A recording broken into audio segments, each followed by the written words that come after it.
ಯುಗಾದಿ ಹಾಗೂ ರಂಜಾನ್ ಹಬ್ಬಗಳು ಒಟ್ಟಿಗೆ ಬಂದಿರುವುದರಿಂದ ಅಂಕೋಲಾದಲ್ಲಿ ಹಬ್ಬವನ್ನು ಶಾಂತಿ ಮತ್ತು ಸೌಹಾರ್ದತೆಯಿಂದ ಆಚರಿಸಲು ಪೊಲೀಸ್ ನಿರೀಕ್ಷಕರಾದ ಚಂದ್ರಶೇಖರ್ ಮಠಪತಿ ಕರೆಯನ್ನು ನೀಡಿದ್ದರು.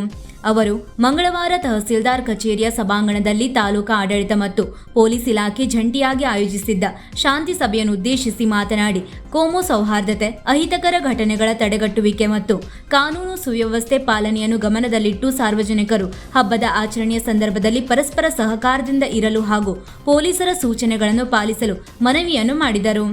ಈ ಸಂದರ್ಭದಲ್ಲಿ ಉಪ ತಹಸೀಲ್ದಾರರಾದ ಗಿರೀಶ್ ಜಾಂಬವಳಿಕರ್, ಪಿಎಸ್ಐ ಹಾದಿಮನಿ, ಯುಗಾದಿ ಆಚರಣೆಯ ಬಡಿಗೇರಿಯ ಪ್ರಮುಖರಾದ ಸಾತುಜಿ ಗೌಡ, ಪಾಂಡುಬಿ ಗೌಡ, ಮಹೇಶ್ ಗೌಡ ಮತ್ತು ಪಾಂಡುರಂಗ ಗೌಡ, ಪ್ರವೀಣ್ ನೈನ್, ರಂಜಾನ್ ಆಚರಣೆಯ ಪ್ರಮುಖರಾದ ಮಂಜರ್ ಸೈಯದ್, ರಿಜ್ವಾನ್ ಹಾಗೂ ನವಾಜ್ ಶೇಖ್ ಉಪಸ್ಥಿತರಿದ್ದರು.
ವೀಕ್ಷಕ ಮಹಾಪ್ರಭುಗಳೇ, ನಮ್ಮ ಚಾನಲ್ ಅನ್ನು ಸಬ್ಸ್ಕ್ರೈಬ್ ಮಾಡಿ, ಶೇರ್ ಮಾಡಿ, ಪ್ರೋತ್ಸಾಹಿಸಿ.